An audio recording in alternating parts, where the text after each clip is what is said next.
Hi friends, this is milky baby YouTube channel. First time చూసేవాళ్ళు please like and share and subscribe చేసుకోండి friends. ఈరోజు నేను సేమియా పాయసం చేస్తున్నాను.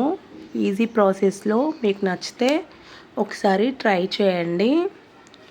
ఫస్ట్ ఒక గిన్నెలో నెయ్యి వేసుకోవాలా, కొంచెం డ్రై ఫ్రూట్స్ వేంపుకోవడానికి.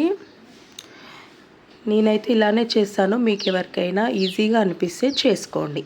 ఇది అందరికీ తెలిసినదే సేమియా పాయసం, కానీ నా మెథడ్లో నేను చెప్తున్నాను, మీకు నచ్చితే ఒకసారి ట్రై చేయండి. ఎండు కొబ్బరి, బాదం, కాజు, కిస్మిస్ ఇవి నెయ్యిలో మంచిగా బ్రౌన్ కలర్ వచ్చే వరకు వేంపుకోవాలా.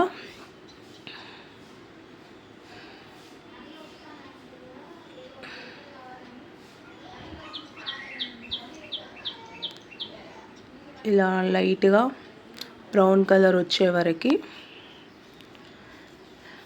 నెయ్యిలో వేంపుకోవాలా. ఇంకా ఏమైనా డ్రై ఫ్రూట్స్ కావాలంటే యాడ్ చేసుకోవచ్చు. మేమైతే ఇవే తింటాం కాబట్టి ఇవే వేసాను. ఇలా బ్రౌన్ కలర్ వచ్చే వరకు మంచిగా ఫ్రై చేసుకోవాలి.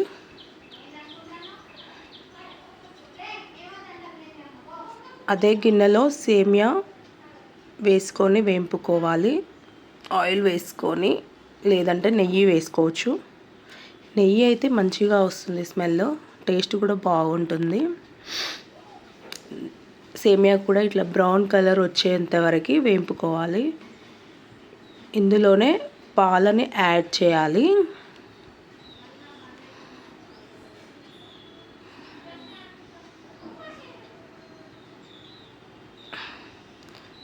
చిక్కటి పాలను తీసుకోండి, టేస్ట్ బాగుంటుంది. టేస్ట్కి సరిపడా షుగర్ యాడ్ చేసుకోండి. ఎక్కువ తింటే ఎక్కువ వేసుకోండి, లేదు నార్మల్గా తింటే హాఫ్ కప్పు వేసుకోండి.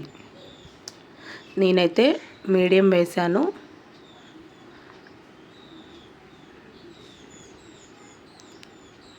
ఇలా షుగర్ వేసుకొని కలుపుకోవాలా.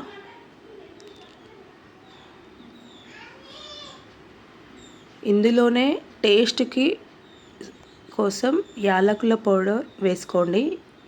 ఇలాచీ పౌడర్ చాలా మంచిది, ఫ్లేవర్కి టేస్ట్ కూడా చాలా బాగుంటుంది.